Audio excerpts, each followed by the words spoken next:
What's good? What's good? What's good? What's good, everybody? How's everybody doing out there? I'm doing great, and I hope you are doing great as well. And I hope everybody had a wonderful day. Thank you guys for watching. Like, subscribe, tell a friend, family member. My goal is to help somebody, and hopefully you can help somebody. Family members, brother, sister, cousin, co-worker, girlfriend, spouse, whatever. We can all grow together.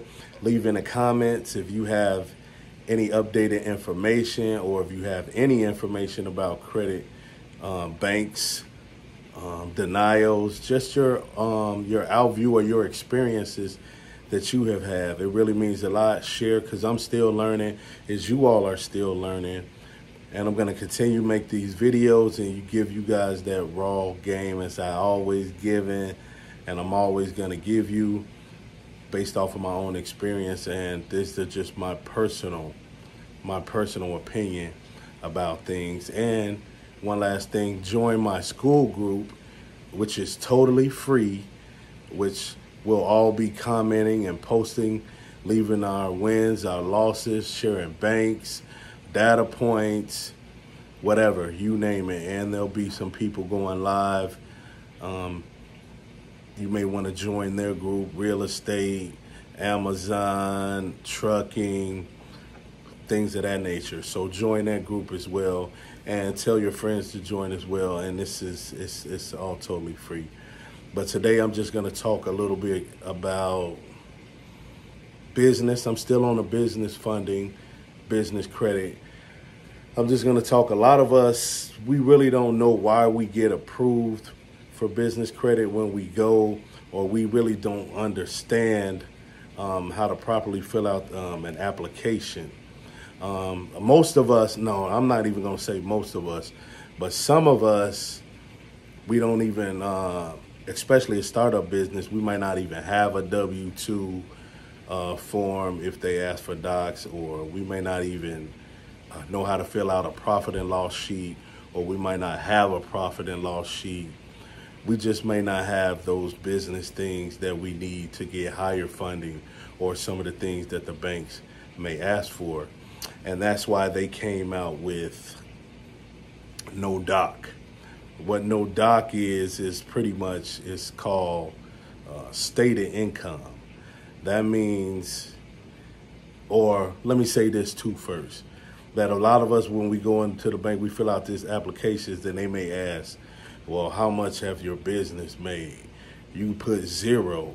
That's because you properly don't know how to fill out an application, and you automatically get denied. Or they'll ask you how much your revenue is, and you put a low amount, not knowing that you can actually use and put more of an amount that can get you approved. That's why they came out with no doc, which is a stated income, so you can get approved. And no doc, as I stated, is like stated income. So you don't want to lie, because none of us want to face the consequences from the IRS or the federal government. So when they ask you what's your stated income, what you're going to tell them is your projected income, how much you think that you're going to make. So you tell them how much you think you're going to make within a year. You may say, well, my projected income is $100,000. So you just put $100,000 because that's how much you think you're going to make. Now, a lot of times then there may be other questions that you may not know, but you just got to learn how to answer these questions properly.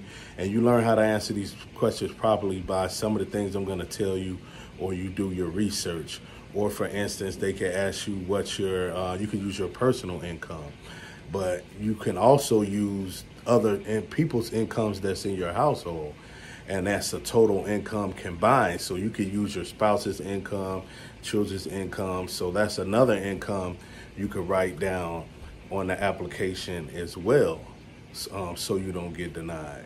So it's about just properly knowing how to fill out and what to say on these applications so you could get approved. and knowing properly how to fill them out, that's what's going to be based off your approval.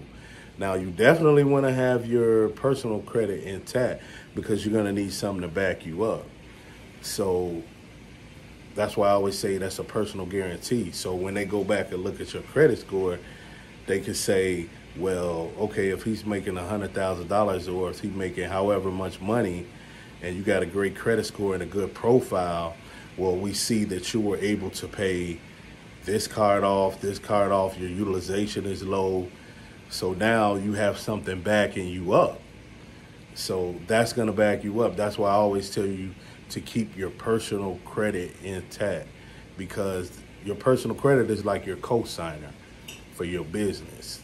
It's going to co-sign for you for your business because they just want to know if you do default a payment, who's going to be responsible, which is you going to be responsible, even though the business is the one that's getting the funding. And then most of the time, when you do go after funding, stated income or no doc, now they're not just going to give you a whole bunch of money, but you could be strategic and you could hit different banks that can add up to a lot of money that you could hopefully you really use it to fund your business and to grow your business, leveraging your credit. So that's another thing I must add. You definitely got to have something to do with the money. So they look at your personal credit, keep your personal credit intact. They look at it, okay, that he's trustworthy, his utilization is low, he has some high limits. Okay, we're gonna trust him with this money. But like I said, it's most stated incomes and low docs, those loans are gonna be typically they're gonna be $50,000 or less. But you may be able to get 2 products from one bank. So you may be able to get a business line of credit, and then on top of that business line of credit, you could get a credit card. So now you done hit 2 things with one bank. Now just imagine doing that to multiple banks. So if 5 banks gave you a $10,000 card, 0% interest for 12 to 16 months, that's $50,000 you ain't even got to pay interest on for a year or even longer than a year. That's 0% money. That's better than a loan. Then imagine if you also got B-locks from those multiple banks along with the credit cards. That's a decent amount of money to really start up a business and to get you going. Then later on, once the business starts generating money, you can start going for higher funding. So now you can provide the documentation that they ask for and scale and build your business even more on whatever you decide to do. And the next video to come, I'm going to give you a few banks. I've already given you plenty of banks before, but I'm going to give you a few more banks that I would suggest you would go to for a startup business funding.